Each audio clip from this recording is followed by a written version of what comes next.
Welcome sa Panlasang Pinoy! Magluluto tayo ng tinumis. Ito yung mga ingredients na gagamitin natin para sa recipe na to. Karne ng baboy o pork, hiniwa na natin into cubes. Pork blood, ito yung tugo ng baboy. Kamatis.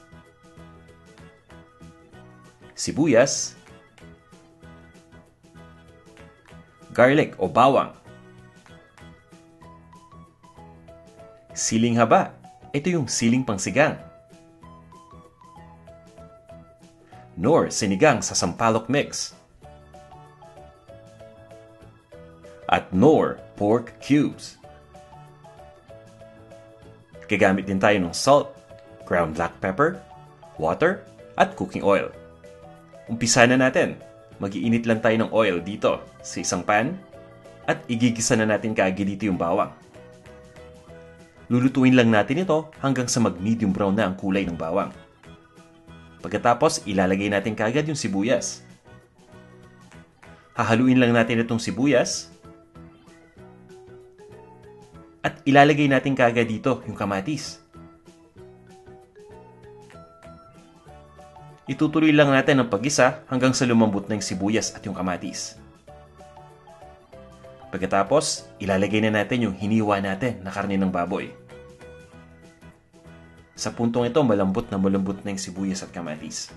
Ito na yung karne ng baboy na nahiwa natin.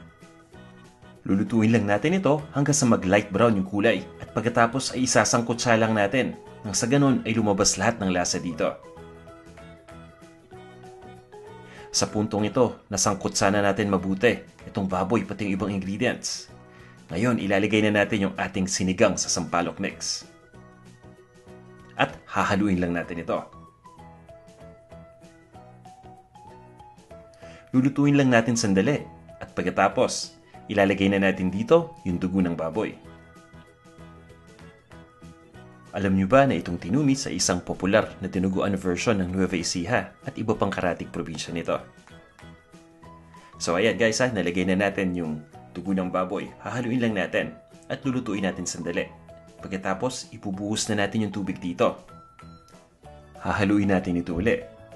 At ilalagay na natin yung ating Knorr pork cube. Para nang sa ganun, buong-buo yung lasa dito ng pork. Tatakpan muna natin ito at lulutuin lang natin ng ilang minuto. Makaraan ng ilang minuto, lutong-luto na itong ating tinumis. Maglalagay lang tayo dito ng salt at ng ground black pepper.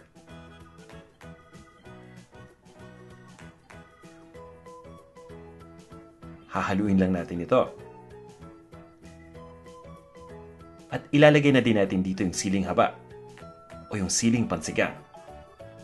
Hahaluin natin uli at lulutuin lang natin ng ilang minuto pa. Pagkatapos, ilipat na natin sa isang serving bowl at iserve na natin. Para sa kumpletong recipe, bisita lang kayo sa panlasangpinoy.com. Ito na ang ating tinumis. Maraming salamat sa panunood nitong video. And guys, huwag niyong kalimutan mag-subscribe dito sa ating Panlasang Pinoy YouTube channel. Hanggang sa muli!